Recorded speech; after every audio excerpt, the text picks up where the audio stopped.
29 new faces. Here, that's the record. You'll have 16 transfers, 13 high school recruits. So Nebraska is not going to add like a bunch of walk-ons.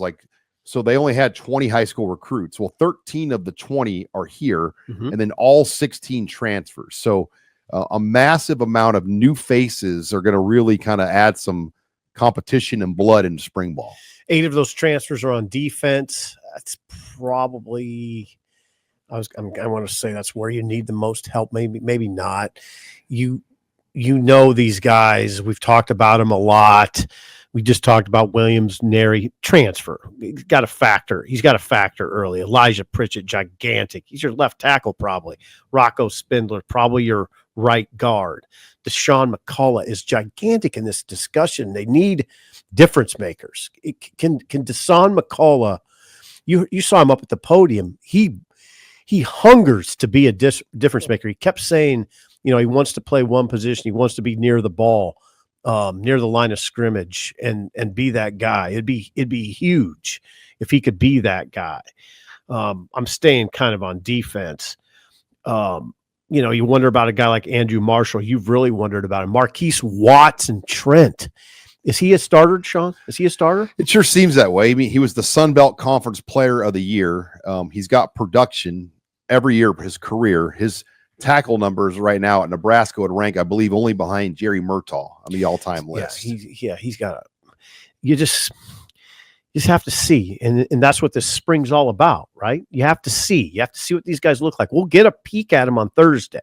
The media will be allowed to watch. And gosh, Sean, 29 newcomers, your eyes are going to be all over the place. It's going to be like showing up to a summer camp. Everyone's going to have name tags on. You're not going to know all the guys. I mean, I know.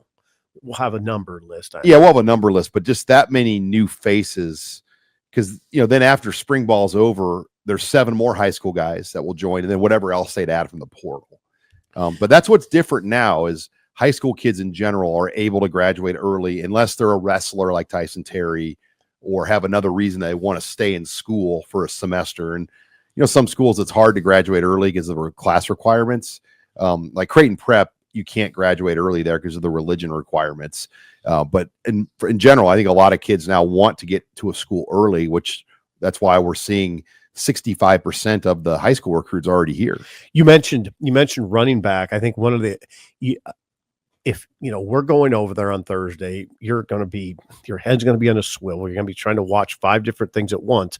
You want to see Jamarian Parker. You want to see what that body composition looks like, right? I mean, right away, you kind of wonder, how close is he, or how far away from me is he from being a Big Ten running back that can handle that, all that entails.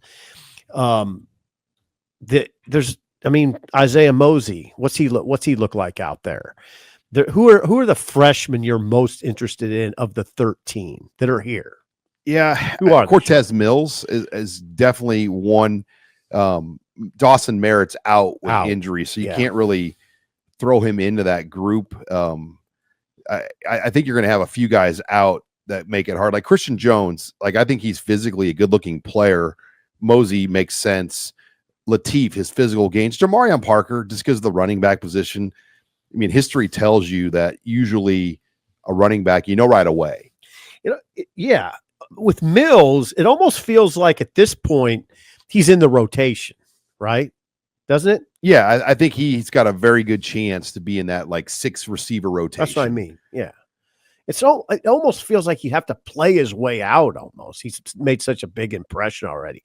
I am probably going too far with that, but just based on what we've heard, right? A few big names, though, not here yet in that freshman class. Malcolm Simpson, not here yet.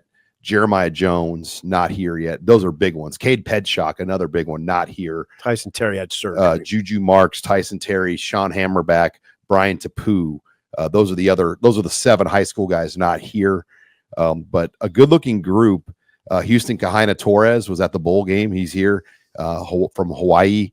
So that will be something to watch, I think, and it will give you a lot to talk about early, just to see some of these new faces blended in to what they already have. And then 29. And then, new coordinators. Yeah. A lot of new assistants. So yes, a lot of new. I imagine we'll see Pat Stewart for the first time, right?